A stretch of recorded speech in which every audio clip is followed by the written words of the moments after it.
여러분 이렇게 5월에 서강대학교 캠퍼스에서 여러분 만나 뵙게 돼서 너무나 반갑습니다. 서강 멘토링 센터 생각의 창 공동센터장을 맡고 있는 박영선입니다. 오늘은 5번째 특강입니다. 오늘의 주제는 AI 대 이놈, 넌 도대체 누구냐? 그리고 앞으로 우리 삶을 어떻게 변화시킬 거야? 한마디로 이야기하면 그렇습니다. AI 반도체로 세상을 삼킨다. 오늘 퓨리오사 AI의 백준호 대표님, 그리고 삼성전기의 박철민 상무님, 그리고 중소벤처기업부에서 벤처혁신실장을 맡았던 차정훈 실장님 이렇게 모시고 열띤 시간을 가져볼까 합니다. 오늘 이 반도체, AI 반도체 이 시간을 맞아서 아주 특별하게 심종혁 총장님께서 오셔서 환영의 말씀, 그리고 앞으로 서강대학교가 AI와 어떻게 미래를 꾸려갈지 말씀 주시겠습니다. 총장님 모시겠습니다. 감사합니다. 반갑습니다.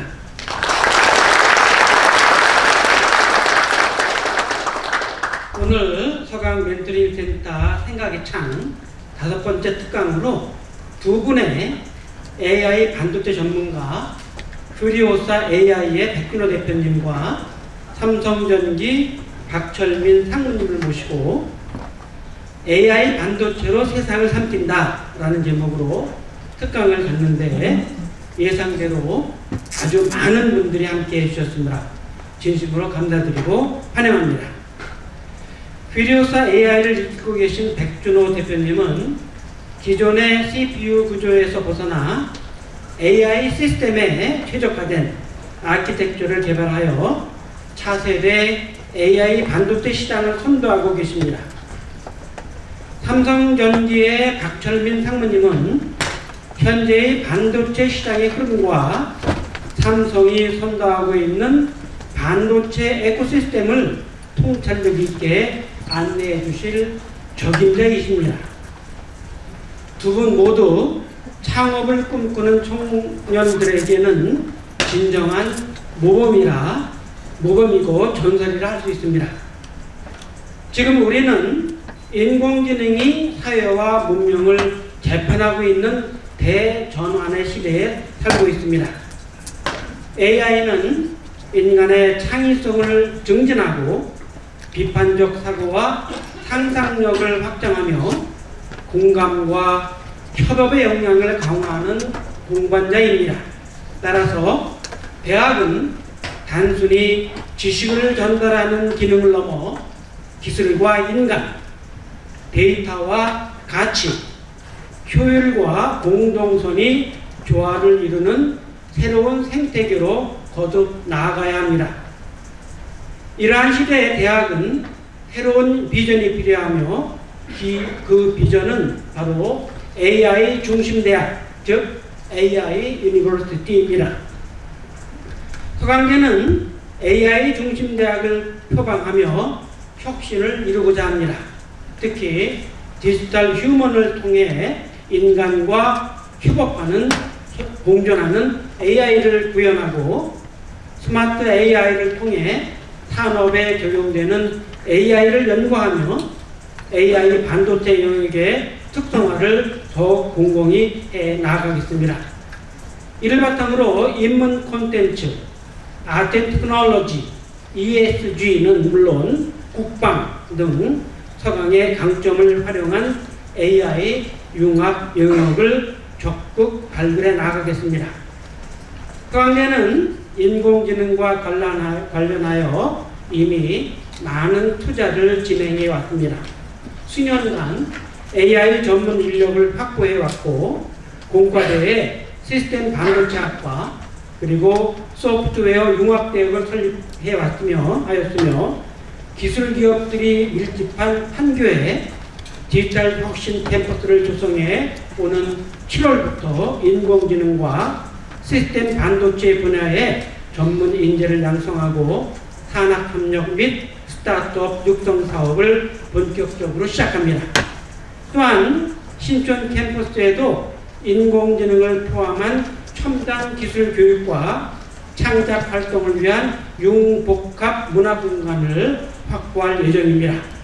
이처럼 판교 캠퍼스와 신촌 캠퍼스를 유기적으로 연결하고 온라인과 오프라인 경계를 넘는 초지능형 캠퍼스를 구축하여 대학이 가진 데이터를 활용하여 학생 개개인의 역량과 필요에 맞춘 맞춤형 교육을 실시하고 대학 행정의 효율화에도 AI를 적극적으로 활용할 것입니다. 이를 위하여 인공지능 전문 인력의 채용을 지속적으로 늘려갈 예정입니다. 교육과 연구의 혁신, 그리고 사람과 기술의 조화로운 공존을 통해 서강대는 새로운 고등교육의 미래를 여는 선도대학으로 자리매김할 것입니다. 오늘 백준호 대표님과 박철민 상무님께서 이러한 비전을 품은 우리 마음에 뜨거운 열정과 동기를 불어넣는 계기가 될 것으로 확신합니다. 다시 한번 함께 자리해 주신 두 분과 함께 해주신 모든 구성원 여러분께 환영의 인사를 전합니다. 감사합니다.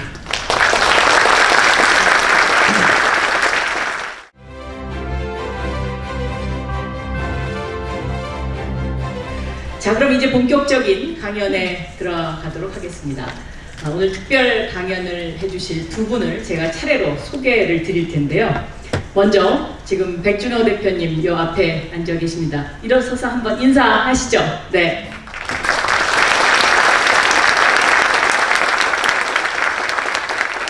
백준호 대표님은요, 거절해서 세상에 뜨신 분입니다.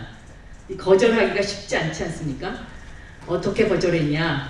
이 퓨리오사 AI가 만들고 있는 레니게이드 이 GPU를 개발했는데 메타가 이거를 액수는 제가 정확하게 모릅니다. 왜냐하면 이게 비밀 사항인데 확실한 거는 1조가 넘는다는 겁니다.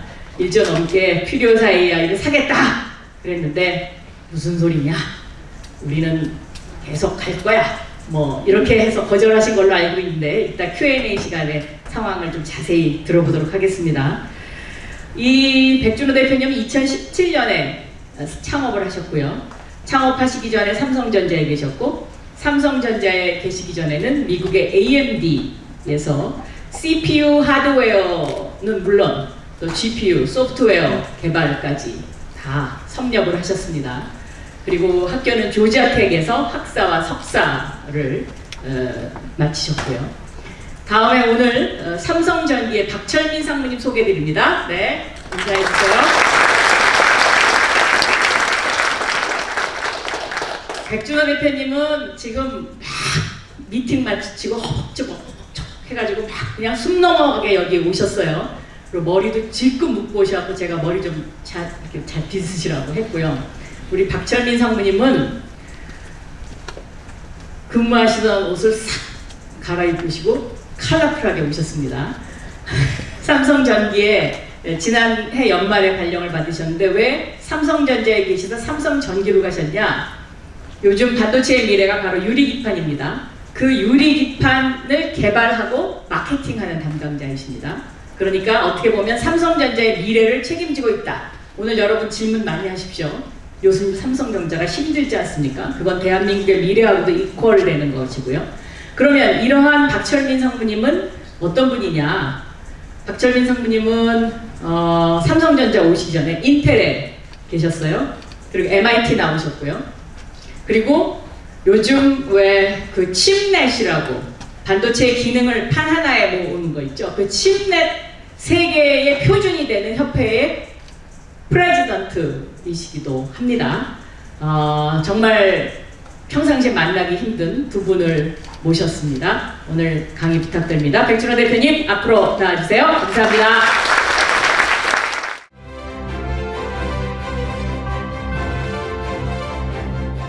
오늘 우리 그 멘토링 행사에 이렇게 우리 초대해 주셔서 우리 총장님과 우리 박인선 장관님 그리고 우리 또 참가해 주신 우리 학생분들께 감사의 말씀 드립니다.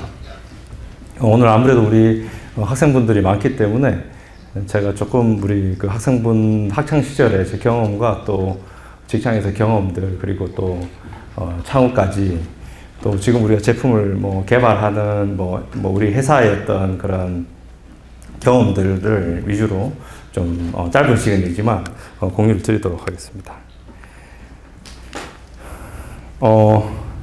이제 저희는 뭐 AI 반도체 칩을 이제 스타트업으로 이제 시작을 해서 이제 지금까지 이제 제품을 개발하고 이제 이런 과정을 거쳐왔는데요. 굉장히 이제 딥텍 기반의 이제 좀 고도화된 이제 하드웨어 이제 이렇게 텍 기반의 이제 텍 제품을 만드는 이런 회사인데요. 근데 이제 가장 큰 출발점은 이게 뭐 우리 일론 머스크한테 로켓을 어떻게 만들었냐 물었을 때 그냥 리드북이라고 이제 대답을 했는데요. 아마 지금 우리 굉장히 심플하지만 굉장히 어떻게 보면 그게 이제 진리가 담겨 있는 말이라고 생각을 합니다. 그러니까 우리가 지금 말하는 굉장히 우리 지금 이렇게 고도화된 문명에서 우리가 지금 개발하는 그런 이제 새로운 어떻게 보면 이제 첨단 제품들은 이제 굉장히 뭔가 이제 파운데이셔널한 그런 이제 우리 지적 기반을 갖다가 이제 요구하는데요. 뭐 여기에 뭐 제가 학창 시절에 그래도 어떻게 보면 제가 어떻게 보면 뭔가 어떤 엔지니어링을 보는 또 이 저희 디스플린 전기공학을 전공했으니까요. 그 이제 어떻게 보면 아이를 갖다가 좀 뜨게 하는 뭐 그런 몇 가지 책들 그런 뭐 여러 가지 것들이 있었지만 그런 뭐 책들을 이제 여기 뭐 열거해놨는데 근데 뭐 지금 우리 학생분들께서 배우는 그런 내용들이 어떻게 보면 우리가 만드는 모든 것에 어떻게 보면 기반이 되는 그런 난리지라고 저는 생각을 합니다. 그러니까 학점을 잘 따는 것도 있지만 어떻게 보면 어떻게 우리가 지금 우리 건강을 이루는 기술들이 굉장히 복잡하잖아요. 그러니까 그 복잡한 제품과 거기 들어가는 기술들을 우리 머릿속으로 우리가 제대로 모델링하고 어떻게 이해할 수 있는지가 어떻게 보면 우리가 모든 어떤 복잡한 그런 이제 일을 해 나갈 때 가장 이제 출발점이 이제 된다라고 생각을 하는데요.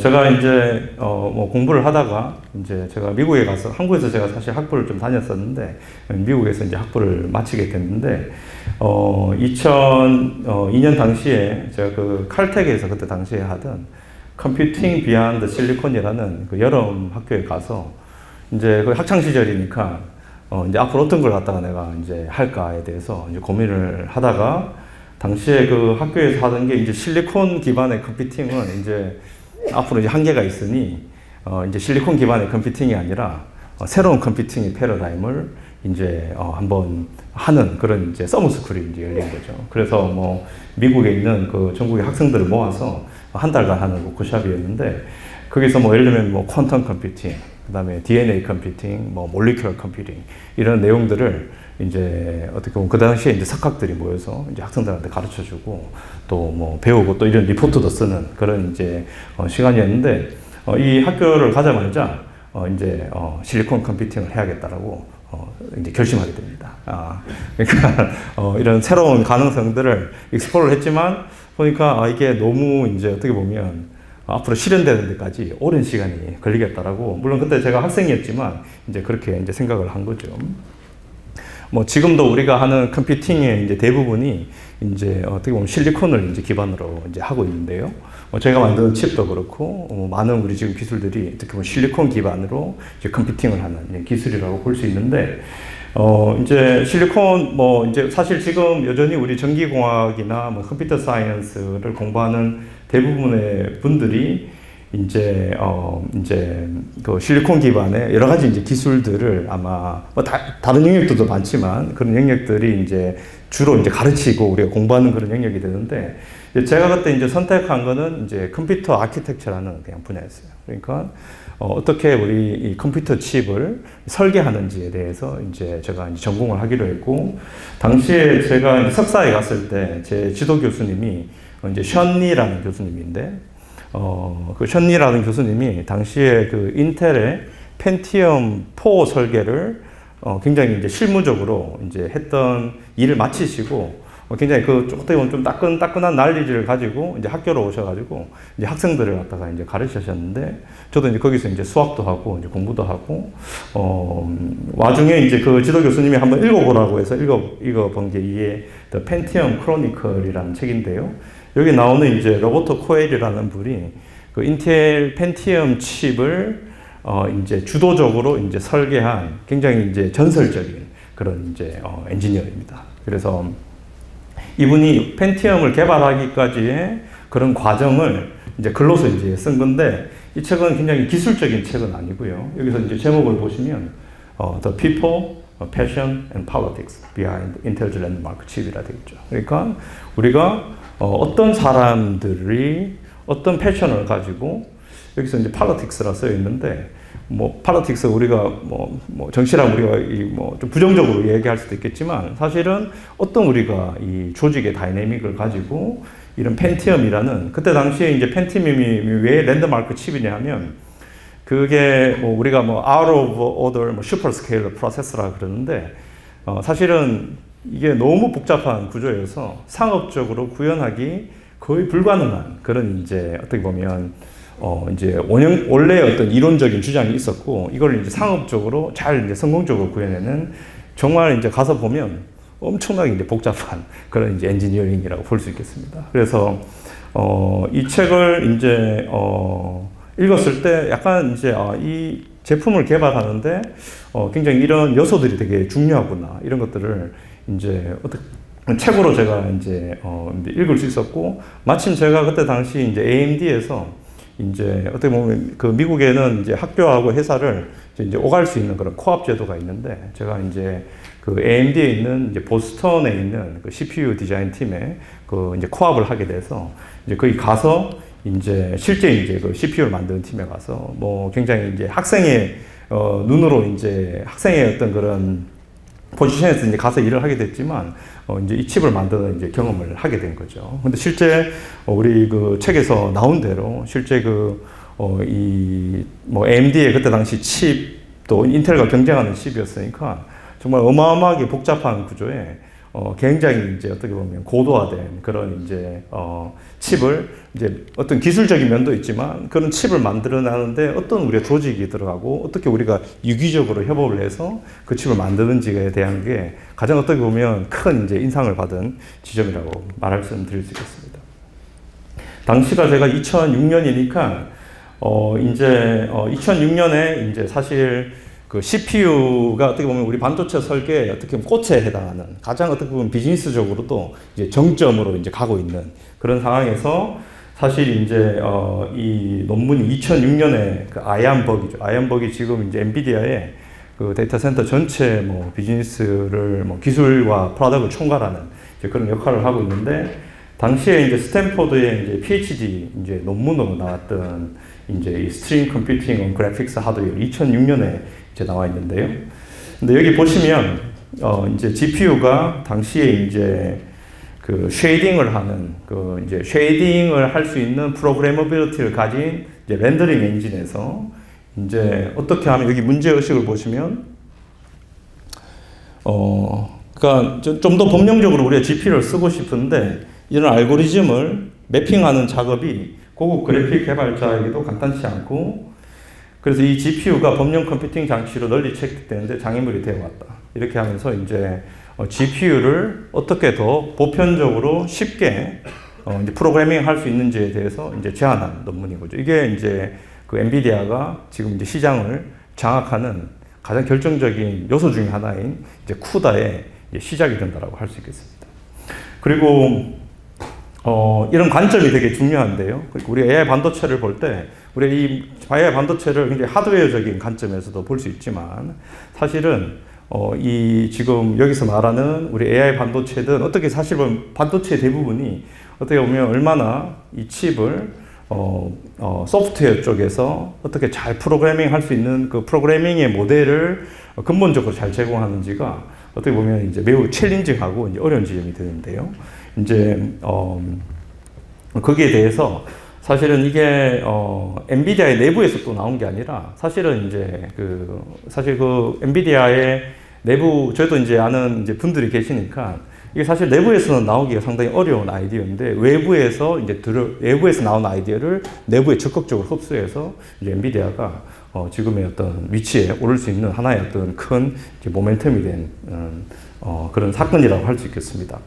그래서 이때가 2006년이니까 제가 이제 대학원에 다시 돌아와서 이제 GPU를 이제 프로그래밍 할 수 있는 이제 그런 이제 대학원생들이 그런 이제 연구들을 많이 했었고, 저도 이제 CPU에서 이제 GPU를 관심을 이제 바꿔서, 당시에 제가 AMD에 이제 다시 돌아갔을 때는 그 AMD가 이제 당시에 그 인수했던 ATI의 GPU 디비전에 가서 제가 이제 거기서 이제 소프트웨어 엔지니어로 이제 일을 갖다가 하게 되었는데, 원래 하드웨어에서 했다가 당시에 다시 소프트웨어 엔지니어로 이제 일을 하게 되었는데, 제가 그 소프트웨어 엔지니어로 일하면서 이제 제가 이제 받았던 인상은 이 소프트웨어 스택의 이 컴플렉시티가 하드웨어보다 훨씬 더 컴플렉시티가 크다라는 게 이제 그때 이제 제가 좀 약간 새롭게 깨달은, 약간 이제 충격을 받은. 그러니까 원래 우리가 하드웨어를 하면 하드웨어가 세상에서 제일 힘든 거라고 보통 생각을 하는데, 근데 이제 그 AMD에서 제가 소프트웨어 팀에서 가서 이제 느낀 거는 이 소프트웨어의 컴플렉시티가 사실은 하드웨어 컴플렉시티보다 이제 훨씬 크다라는 관점에서 이 전체적인 이 시스템의 컴플렉시티를 조금 더 이제 종합적으로 이해할 수 있는 그런 좀 계기가 되었다는 말씀을 좀 드리겠습니다. 근데 제가 이렇게 제 경험을 말씀드린 건 뭐 경험 자체의 내용이라기보다는 어떻게 보면 우리 학생분들이 앞으로 계속 어떤 전공 지식을 선택을 하고 계속 어떻게 보면 이런 첨단 제품의 개발 영역에서 앞으로 이제 경험을 쌓아 나가실 때, 그리고 지금 우리가 만드는 제품들은 또 이때 당시보다 또 어떻게 보면 더 고도화된 측면이 있기 때문에 어떻게 보면 이제 우리 학교에서 배우는 지식들, 그것도 우리 회사에서 배우는 이런 지식들이 그 뒤에 우리의 행보를 결정할 때 굉장히 좀 중요한 그런 이제 어떻게 보면 파운데이션이 된다는 점을 좀 말씀을 좀 드리고 싶습니다. 그래서 뒤에 제가 돌아와서 삼성에서 또 일을 하고 또 거기서도 또 좋은 경험을 쌓고 이제 그 AI 반도체 칩을 이제 하는 우리 스타트업을 이제 시작을 하게 됐는데요. 그러니까 결국 이제 우리 반도체는 아까 뭐 굉장히 복잡한 그런 결국 구조물을 가지지만 또 단순하게 설명을 하면 결국 반도체는 이제 연산을 하는 기계죠. 그러니까 계산을 하는 이제 기계이고, AI 반도체는 그 AI 연산을 이제 최고 성능과 효율로 처리하기 위한 그렇게 목적을 가진 이제 반도체라고 할 수 있겠습니다. 근데 우리가 지금 AI 연산이라고 하면 이제 우리가 사실 AI를 지금 AI를 여러 가지 큰 범주에서 정의할 수 있겠지만, 지금 AI는 이제 인간의 뇌를 모방한 심층 인공신경망을 기반으로 하고 있고, 그리고 조금 더 우리가 좁혀서 정의하자면 심층 인공망의 연산을 가장 효율적으로 하는 그런 이제 AI 반도체는 칩이라고 할 수 있는데, 사실 이게 공학적인 그런 정의를 그렇게 할 수도 있겠지만, 어떻게 보면 우리가 더 이제 이 의미를 다르게 본다면 결국 이게 인간의 뇌를 모방을 했던 어떤 방식이든 강력하게 지능을 구현하는, 그러니까 이게 어떻게 보면 thinking machine인 거죠.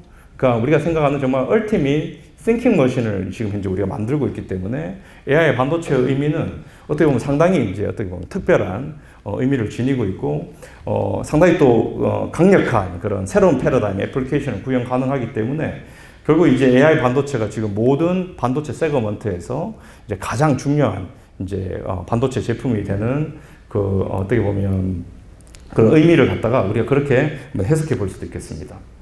그래서 제가 이런 내용들은 이제 좀 스킵을 하면, 아까 결국 우리 AI 반도체가 이제 돌리는 건 이제 구동하려고 하는 거는 그 인간의 뇌를 모방한 이제 심층 인공신경망이라고 말씀을 드렸는데, 그 심층 인공신경망의 연산 패턴을 갖다가 이건 시각화한 겁니다. 이게 우리 알파고 당시에 나와 있던 그 심층 인공신경망을 지금 보여주고 있는 건데요. 이렇게 보시면 굉장히 이제 좀 복잡하죠. 그러니까 우리가 만드는 칩이 지금 여기서 보이는 이런 신공망을 어떻게 가장 효율적이고 빠르게 돌릴 수 있느냐인데, 이게 한 10년 전에 이 모델이 이런 형태고, 지금 우리가 이야기하는 챗GPT와 같은 그 신공망은 요 지금 보이는 사이즈의 한 1000만 배 이상 커졌다고 생각하면 됩니다. 그 모델의 사이즈가요. 그러니까 이게 우리가 그 스케일이 잘 실감이 안 될 수가 있는데, 지금 여기도 복잡한 인공신경망이지만 지금 이제 챗GPT와 같은 그런 신공신경망은 이 사이즈의 이제 1000만 배가 이제 커져 있는 거죠.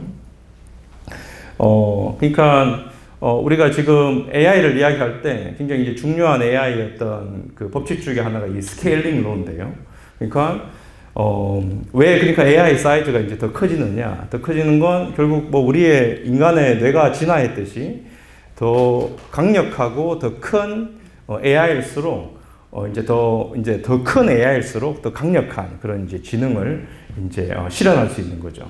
그 말인즉슨 지금 앞으로 더욱 발전하는 AI를 지원하려면 더 많은 연산과 이제 에너지가 이제 앞으로 이제 필요로 한 거죠. 올 한 해 지금 예를 들면 북미의 빅테크 기업들이 AI 컴퓨팅에 투자하는 이제 카펙스의 규모가 그러니까 그 4개 업체를 다 합쳐보면 500조입니다. 그렇죠? 그러니까 지금 1년 동안 투자하는 AI 컴퓨팅에 그 빅테크 기업들이 투자하는 규모가 연간 500조 규모이고, 뭐 어떤 분들은 이게 과한 게 아니냐라고 하지만, 한동안 아마 이런 공격적인 투자가 이제 계속되는 거고, 그 이유는 결국 더 강력하고 더 강력한 지능을 가진 AI를 더 빠르게 개발하는 회사가 결국 이 AI의 기술 패권의 이제 승자가 되고, 이 기술 패권 전쟁에서 우리가 처지게 되면 어떻게 영어로 표현하면 irrelevant한 회사가 되는 거죠. 그러니까 여기서 완전히 도태되는 회사가 되기 때문에 후에 어떤 비즈니스 모델을 떠나서 여기에 이제 기술 패권을 잡아야 되고, 이 기술 패권을 잡으려면 결국 AI의 가장 근본적인 경쟁력은 AI 컴퓨팅의 강력함과 효율성에서 나오기 때문에 여기에 이제 굉장히 이제 많은 지금 현재 어떻게 보면 기존에 지금 찾아볼 수 없었던 유래의 지금 현재 스케일에 이제 투자를 갖다가 하고 있는 거죠. 결국 이제 저희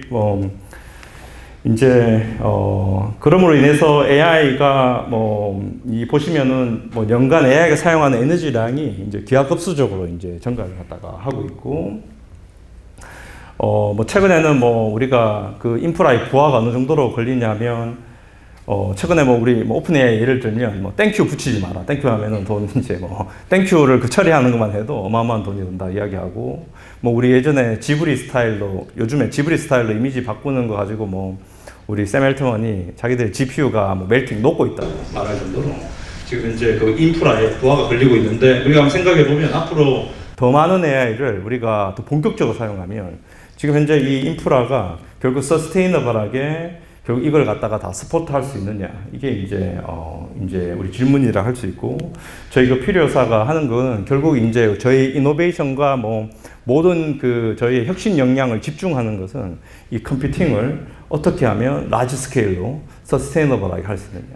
그러니까 기존에 엔비디아와 이런 좋은 제품이 있음에도 불구하고 왜 우리가 여기 혁신에 집중하느냐 하면, 결국 우리가 더 미래를 생각했을 때 AI 컴퓨팅으로 인한 엄청난 이제 우리가 스케일과 에너지를 요구할 때 어떻게 우리가 AI 컴퓨팅을 더 서스테이너블하게 하는지가 저희 회사가 이제 가장 이제 집중하는 그 어떻게 보면 핵심 어떻게 보면 영역이라고 말씀을 드릴 수 있겠습니다.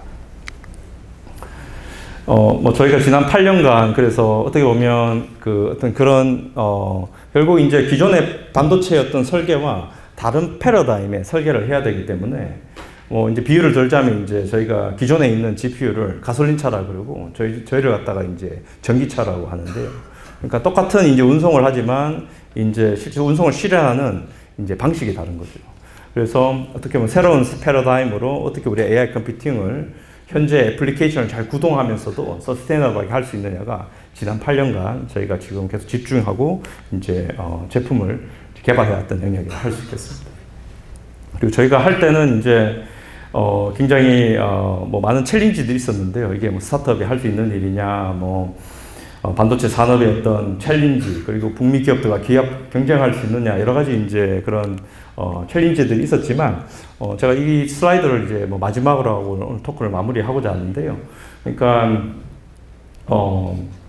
이제 우선은 제가 참 말씀을 드리고 싶은 거는, 우리 그 국내 인적 자원의 우리 경쟁력과 잠재력이 이제 충분하고, 또 반도체 산업이 이제 성장했을 때는 이제 거대 산업이고 자본 집약적인 타이밍 비즈니스지만, 사실 엔비디아도 예전에 스타트업이었죠. 그러니까 우리 퀄컴도 마찬가지고요.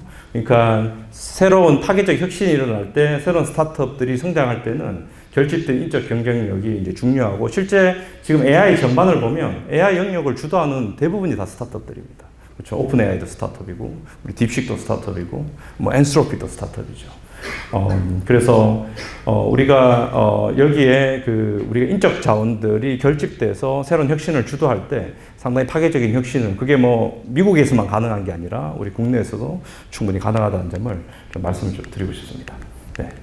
그래서 제가 뭐 여러 가지 내용이 있지만 오늘 이거는 조금 더 마무리하고 또 마지막으로 이제 이거는 우리가 뭐 기업 운영 관점에서 이제 그런 책에 나와 있는 어구를 제가 가져왔는데요. 우리가 어떤 사업을 하려면 굉장히 이제 뭐 브릴리언 싱킹도 필요하죠. 근데 어떻게 보면 그게 중요한 건 이제 커리지와 같이 컴바인이 돼야 이게 폭발적인 어떻게 보면 힘을 나타낼 수 있는데요. 우리 또 학생분들이 어떻게 보면 아까 미래 새로운 세계를 창조할 때 어떻게 보면 기반이 되는 우리가 브릴리언 싱킹을 할 수 있는 힘을 키우고 그게 우리가 좀 커리지를 더해서 앞으로 더 파괴적인 혁신을 우리 국내 생태계에서 많이 만들어 나갈 수 있으면 좋겠습니다. 네, 감사합니다. 네.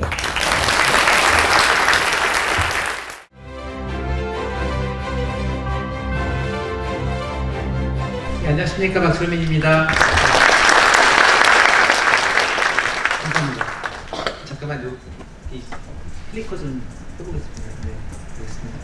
사실 제가 백준호 대표께서 너무 강의를 잘해주셔가지고 사실 좀 이렇게 식은땀이 흐르고 있습니다. 그래서 그리고 또 제가 백준호 대표께서는 이렇게 예전 얘기를 하시면서 저랑 좀 다른 기억을 갖고 계신 것. 저는 남아있는 기억이라고는 아까 이제 장관님께서 말씀하신 게 MIT를 나왔다. MIT가 얼마나 추운지 아십니까? 저는 MIT 기숙사에서 강의실까지 걸어가는 그 추위가 너무 싫어서 빨리 학교를 마치고 싶었던 사람입니다. 그리고 또 처음에 소프트웨어 하셨다는 저 소프트웨어 인텔에 가서 소프트웨어를 짰거든요. 그랬더니 제가 했던 일이 뭐였냐면 소프트웨어를 이제 가서 짰는데 인텔이 갖고 있는 슈퍼컴퓨터가 있었어요. 제가 그 슈퍼컴퓨터를 제가 딴 소프트웨어로 다운을 시켰습니다. 소프트웨어를 잘못 짜면 그렇게 될 수 있다. 그렇지만 잘 짜면 근데 결국은 제가 그때 이렇게 잘리지 않고 이렇게 계속 사람들이 너가 소프트웨어를 짤 줄 아는구나 그러면서 굉장히 많은 일을 맡겼던 걸 생각하거든요. 근데 방금 제가 말씀드린 게 아주 AI와 다르냐 그런 건 아니고 AI도 그렇고 사람도 그렇고 자신들이 기억하고 싶은 것 많이 학습한 것을 찾아보는 버릇이 있습니다. 그래서 제가 저한테 남은 기억들은 그렇게 엉뚱한 기억만 남아있긴 한데 그래도 제 나름대로는 그 기억을 가지고 재밌게 살고 있습니다. 넘어가겠습니다. 이제 방금 제가 잠깐 말씀드렸는데 AI하고 데이터는 굉장히 많은 연관이 있어요. 특히나 최근에는 데이터를 학습시켜서 AI라고 말을 보통 하죠. 그렇죠? 근데 이제 보시면 그래서 데이터에 이제 많이 보셨던 그림이었을 것 같은데 데이터가 얼만큼 빨리 느는지를 봤더니 엄청나게 빨리 늘고 있죠. 지금 사실은 이게 이제 지금 제가 어떻게 읽을지도 모르는 181 제타바이트 같은데 사실 저것도 한 2년 전쯤에 예상을 한 거라 지금은 제 생각에는 교수님 어떻습니까? 얼마 될 것 같습니까? 그렇죠. 될 것 같습니다. 훨씬 더 빨리 발전했습니다. 그래서 저희가 학습해야 될 데이터도 엄청 많고요. 그 다음에 아까 백준호 대표가 잠깐 똑같은 그림을 보여줬는데 제가 좀 다르게 그려봤어요. 여기 보시면 하얀 그림이 여러분 무얼슬로 아시죠? 무얼슬로. 그러니까 인텔의 창업자인 골든 무어가 했던 게 2년에 2배씩 컴퓨터가 빨라지고 2년에 2배씩 나의 GB 트랜지스터가 많아진다 라고 얘기한 거예요. 그죠? 근데 이제 무얼슬로가 2010년대까지는 잘 왔어요. 근데 갑자기 2010년 중반에 인텔이 망했죠. 왜냐면 무얼슬로가 안 지켜지기 시작했습니다. 인텔이 갖고 왔던 컴퓨팅 패러다임이 변한 거죠. 그리고 인텔이 예상했던 것보다 훨씬 더 빨리 인더스트리가 훨씬 더 100만 배라고 했는데 요거 잘 보시면 데이터의 그 다음에 케이퍼빌리티의 속도가 2년에 2배가 아니고요. 3.3개월에 2배씩 늘기 시작한 시대가 2010년대 중반부터 보기 시작합니다.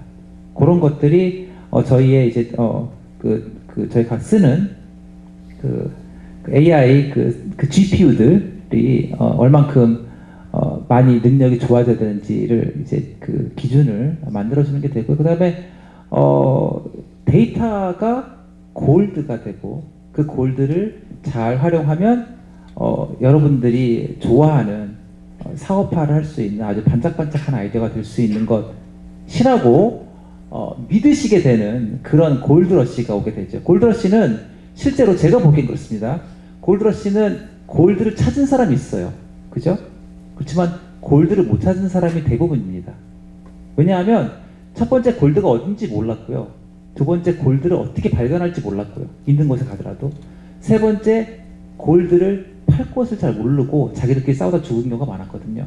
그래서 데이터가 아무리 많아도 그 데이터로부터 내가 쓸 데이터를 찾아야 되고, 그 다음에 그 데이터를 가지고 제가 여러분들에게 유용할 수 있게 바꿔줘야 되는 게 지금 현재 데이터를 바탕으로 한 AI 골드 러시의 중심이라고 저는 생각을 합니다. 이게 저의 의견이기 때문에 여러분들은, 제가 의견을 자꾸 드리는 이유는 여러분들도 이런 것들을 자꾸 생각하시고 AI가 나에게 어떤 도움이 되는지를 생각하시라고 말씀드리는 겁니다. 그리고 또 잘 보시면요, 지금 AI하고 그 다음에 컴퓨터 아키텍처하고 되게 비슷한 것들이 있어요.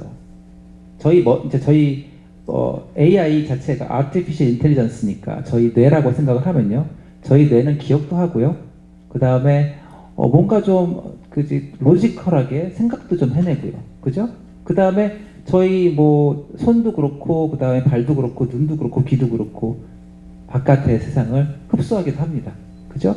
그래서 지금 보시면은 저희가 센서라고 말하는 것들을 통해서 바깥의 데이터를 인지하고요, 그 다음에 그 만들어진 데이터들을 메모리에 넣었다가 로직에서 프로세싱하는 저희 뇌와 굉장히 비슷한 그런 구조를 AI가 하드웨어가 갖게 되어 있는데, 비교를 한번 해보겠습니다. 굉장히 흔히 보는 비교일 것 같긴 한데, 메모리, 가장 발전된 메모리라고 얘기하는 것들이 HBM입니다. HBM은 굉장히 속도가 빨라서 1TB/s 정도의 속도로 데이터를 움직입니다. 근데 저희 머리는 그것보다 100배 정도 빨리 움직입니다. 100배 정도. 근데 저희가 최근에 엔비디아 가장 최근에 내놓은 칩 이름이 블랙벨이라는 칩입니다. 걔가 2000W hour지요. 그러니까 1시간에 2000W를 쓰는 놈이에요. 근데 저희 머리가 하루에 얼마 정도 쓰는지 아십니까? 300칼로리 씁니다. 300칼로리. 그래서 저희 머리가 100배나 빠른데도 칼로리는 열량은 300분의 1밖에 안 씁니다. 그래서 여러분들 자부심을 느끼셔야 됩니다. 자부심을. 그렇죠. 근데 여기에 이 사람의 두뇌에 어떻게 이게 가능한지를 잘 보시면 제가 그림을 그려오진 못했지만 사람의 두뇌는 메모리 셀하고요, 그 다음에 컴퓨팅 셀하고 같이 붙어 있습니다. 그것들이 굉장히 많은 네트워크를 통해서 연결이 되어 있거든요. 그래서 굉장히 효율이 좋게 모든 것들을 프로세싱 하게 됩니다. 그래서 방금 말씀드린 것처럼 실리콘과 컴퓨팅이 엄청 빨라졌지만 걔도 한계를 보이고 있다. 그리고 더 문제는 뭐냐면 예전에는 파운드리 공정이 발전하면 발전할수록 무호의 법칙이라는 게 사실은 아까 제가 2년에 한 번씩 2배가 된다고 말했잖아요. 반대로 말하면 2년마다 똑같은 디자인이면 반값이 된다라는 말입니다. 반값이. 그쵸? 근데 이게 최근에 7나노, 3나노, 5나노 내려오면서 그게 아니게 됐어요. 이게 테크놀로지가 바뀌면서 값이 안 싸져요. 그래가지고 사람들이 굉장히 고민을 하기 시작했습니다. 어떻게 해야 되는지. 아니 나는 메모리하고 그 다음에 로직하고 붙여야 되겠는데, 근데 아니 뭐 반도체 공정값은 싸지지도 않고 어떻게 해야 되지? 라는 고민을 많이 하게 됩니다. 그래서 아까 장관님께서 제가 칩렛의 스탠다드를 끌고 있는 사람을 말씀했는데, 그래서 사람들이 칩렛 같은 걸 하는 겁니다. 나는 메모리 칩렛도 있고, 그 다음에 CPU 칩렛도 있고, GPU 칩렛도 있고, 걔들을 같이 붙여서 가까운 데 붙여서 프로세싱을 더 잘 해야겠다, 효율적으로 해야겠다 라는 고민에 들어가게 되는 거고, 그거가 최근에 가장 사람들이 많이 만드는 방법이 뭐냐면, 오른쪽에 있는 그림을 보시면 이게 마더보드 디자인이잖아요, 그죠? 근데 사람들이 가운데로 오면서 지금 이게 최근에 가장 많이 만드는 그 엔비디아 스타일의 AI 엔진입니다. 보시면 왼쪽에 마더보드가 보통 한 40cm by 40cm 정도 되죠, 그죠? 근데 저 엔비디아의 저 칩은 한 8cm by 8cm예요. 근데 40cm by 40cm 마더보드보다 엔비디아의 8cm by 8cm가 성능이 한 100배 정도 좋습니다. 그래서 크기는 10분의 1, 성능은 100배를 높인 아주 정말 환상적인 아키텍처가 나오게 된 거죠. 그래서 이 아키텍처를 가지고 엔비디아가 전 세계를 지금 다 지배를 하고 있습니다. 그래서 이렇게, 그래서 이제 방금 제가 드린 말씀을 잘 보면 컴퓨터 아키텍처도 그렇고 AI를 잘 만드는 방법은 어떻게 하든지 내가 생각과 기억을 잘 조합을 하는 방법을 만들어야 되고, 그래서 로직, 파운드리 공정과 메모리 공정이 같이 붙어야 된다라는 게 최근의 사람들의, 그 다음에 컴퓨터 아키텍처의 발전 방향이고 결론입니다. 이쯤 되면 제가 아까 말씀드렸지만 저는 칩렛을 많이 보고 있고요. 그 다음에 제가 현재 하고 있는 게 패키징을 하고 있지 않습니까? 잠깐만 갖고 온 제 샘플 좀 갖고 오시겠습니까? 예. 이제 패키지 얘기해야죠, 그죠? 잠깐만요.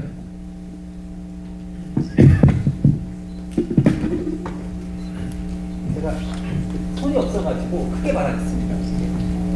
이게 마이크를 좀 잠깐 해드리죠. 이게 지금 여러분들 패키지 서브스트레이트 공장에서, 패키지 공장에서 막 나온 기판이에요. 아직까지 끝내지 않았고, 잘 보시면 정말 금입니다. 앞에 정말 금이에요. 금도 금으로 배선을 만든 경우고요. 그다음에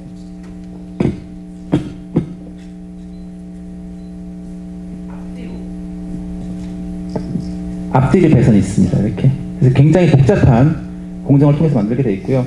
뭐 싸진 않겠죠. 금으로 앞뒤로 이렇게 배닥질 해놨으니까, 그죠? 그래서 최근에는 말씀드린 것처럼 실리콘과 이런 그 패키지 기판들이 많이 조합을 이뤄서 그 발전된 성능을 만드는 게 최근에 반도체를 만드는 방법 중에 하나고요. 안타까운 건 저는 사실은 제 백그라운드는 본래 인텔에서 아키텍이었고요. 그 다음에는 나중에는 이제 디자인 리드가 되고 했는데, 학교에서 반도체도 많이 가르치시고요.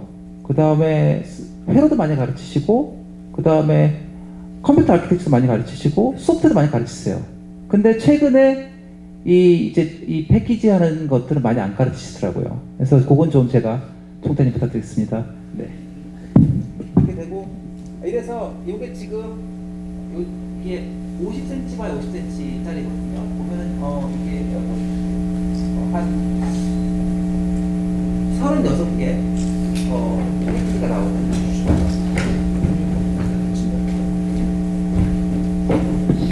저도 시간을 30분만 쓰라고 하셔가지고 금방 지나가겠습니다. 예. 그래서 그래서 보시면 제가 방금 설명드린 게 여기 다 있습니다. 보시면 이게 왼쪽이 퓨리오사의 칩부터 시작해서 고만한 사이즈부터 시작해서 엔비디아가 만드는 HBM, 저쪽으로 HBM이 많이 들어가는 그런 것들이 돼 있고요. 그 다음에 HBM을 활용하지 않더라도 최근에는 CPU들도 이렇게 칩렛으로 만들거든요. 근데 그런 것들이 다 다른 이종의 펑션들을 집어넣고 싶어하고, 그 다음에 실리콘 값이 워낙 비싸지기 때문에, 그러니까 그 반도체 값이 워낙 비싸지기 때문에 조그맣게 쪼개서 붙여넣는 것들을 주로 많이들 합니다. 그래서 이제 뭐 아까 제가 들어오기 전에 이제 교수님께서 저한테 왜 패키지가 중요하냐, 아니 왜 유리기판을 쓰냐 이렇게 말씀하셨는데, 잠깐 유리기판으로 들어가기 전에 잠깐 말씀을 드리면, 패키지들이 예전에는 굉장히 간단했어요. 이런 패키지들이 제가 아까 보여드린 거는 굉장히 비싼 패키지인데 간단했거든요. 근데 점점 더 중요해지는 게 뭐냐면, 패키지가 어떻게 하면 더 많은 전력을 공급하느냐, 그 다음에 더 안정적으로 공급하느냐 쪽으로 발전하게 되기 때문에 패키지 안에 이렇게 오른쪽으로 보면은 막 이상한 구조가 막 스트럭처 막 들어가요. 패키지 안에 다른 반도체가 막 들어가고 저희 보이지 않는 그런 것들이 막 들어갑니다. 아까 제가 보여드린 저 기판에는 기판 고 하나당 저런 이상한 실리콘이 한 100개쯤 들어있습니다. 그래서 들어있고 그 다음에 두 번째는 뭐냐 하면 이게 아까 보여드린 거는 이제 가장 최근에 많이 쓰는 크기인데 저거보다 요즘에는 한 2배 정도 크게 만들거든요. 그러면은 제가 방금 보여드렸던 걸 잘 보시면 낭창낭창해요. 근데 그거보다 딱딱해야 됩니다. 딱딱해야 되기 때문에 딱딱하고 두꺼워야 되기 때문에 왜냐면 크게 커지기 때문에 그래서 딱딱한 재료를 찾고 있어요. 이제 그런 것들 중에 하나가 유리기판. 그 다음에 마지막 다른 것들은 뭐냐면 최근에는 굉장히 빠른 스피드로 이렇게 그 전선들이 움직이거든요. 예전에는 뭐 메가헤르츠, 뭐 기가헤르츠로 움직여서 거진 뭐 400기가헤르츠, 곧 뭐 테라헤르츠 정도로 움직일 그런 것들이기 때문에 아까 보여드린 제가 금이라고 말씀드렸잖아요. 굉장히 저 라인들이 배선이 잘 되어야 됩니다. 그래서 그런 것들이 다 잘 돼야 되기 때문에 고민을 많이 해야 되는 거죠. 그리고 다른 것들은 좀 이따 넘어가겠습니다. 그리고 하나 더. 이건 되게 중요한 것들 중에 하나인데 여러분들 보시면 이제 뭐 아까 제가 말씀드렸어요. 최근에 나오는 엔비디아에서 만드는 것들은 이제 패키지 하나에 패키지 위에 이제 구현이 되면 2000W 정도 내가 쓴다고 말씀드렸어요. 근데 이게 이제 굉장히 간단하게 금방 계산해 보시면 압니다.